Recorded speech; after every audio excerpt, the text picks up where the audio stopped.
कल अरविंद केजरीवाल का बयान सुन करके बड़ी हैरानी हुई कि कोई एक प्रदेश का जो बड़े लंबे समय तक मुख्यमंत्री रहा हो और आम आदमी पार्टी के मुखिया के नाते भी बहुत बड़ी जिम्मेवारी उनके ऊपर है और वो इस प्रकार का बयान देते हैं कि हरियाणा दिल्ली के पानी के अंदर जहर मिला करके दिल्ली को भेज रहा है, दिल्ली के साथ पता नहीं क्या करना चाहता है। इस प्रकार की बातें करके अरविंद केजरीवाल दिल्ली के अंदर एक दहशत का माहौल पैदा करना चाहते हैं। अब अरविंद केजरीवाल जब उनकी लोकप्रियता कम होती है खबरों में बने रहने के लिए और जनता को धोखा देने के लिए, और खास करके अब दिल्ली का जो विधानसभा का चुनाव है, इस दिल्ली के विधानसभा चुनाव में अरविंद केजरीवाल लोगों की वोट प्राप्त करने के लिए केवल और केवल अनर्गल बयानबाजी भारतीय जनता पार्टी के हरियाणा की सरकार के खिलाफ कर रहे हैं। ये उनकी बयानबाजी, ये हरियाणा की सरकार का अपमान नहीं,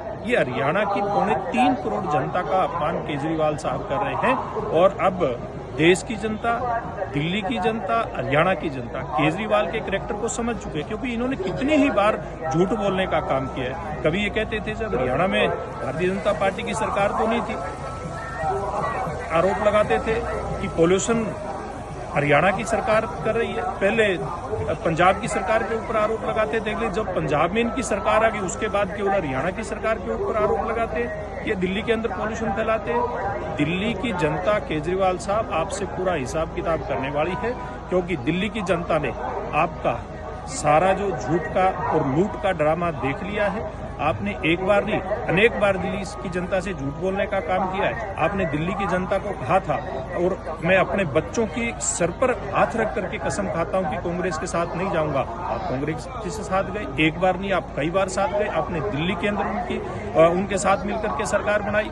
आपने तथाकथित इंडी अलायंस के साथ मिलकर के आपने चुनाव लड़ा, और फिर सब लोगों के ऊपर आरोप लगाते और झूठ बोलते हैं। केजरीवाल साहब, दिल्ली की जनता इन सारी बातों को समझ चुकी है। कभी आप कहते हो कि दिल्ली को प्रदूषण मुक्त करूंगा, लेकिन नहीं हो पाती आपसे। आप कहते हैं कि दिल्ली को गड्ढा मुक्त करूंगा, वो नहीं आपसे हो पाती। आप ये कहते हैं कि 1 साल बाद मैं और सब लोग मिलकर के, दिल्ली की जनता मिलकर के यमुना जी में डुबकी लगाएंगे, आप वो भी नहीं कर पाते। जब सारी की सारी बातों में, सारे वायदों में आप विफल हो जाते हो, तब आप लोगों का ध्यान भटकाने के लिए इस प्रकार का गलत बयानबाजी करते हो। मैं समझता हूं इतना बड़ा आरोप जो दिल्ली के पूर्व मुख्यमंत्री और आम आदमी पार्टी के मुखिया के नाते केजरीवाल साहब आप लगा रहे हैं, आपको दिल्ली की जनता, देश की जनता माफ नहीं करने वाली, और खास के हरियाणा की जनता आपको बिल्कुल भी माफ करने वाली नहीं है, क्योंकि आपने हरियाणा की जनता का अपमान किया।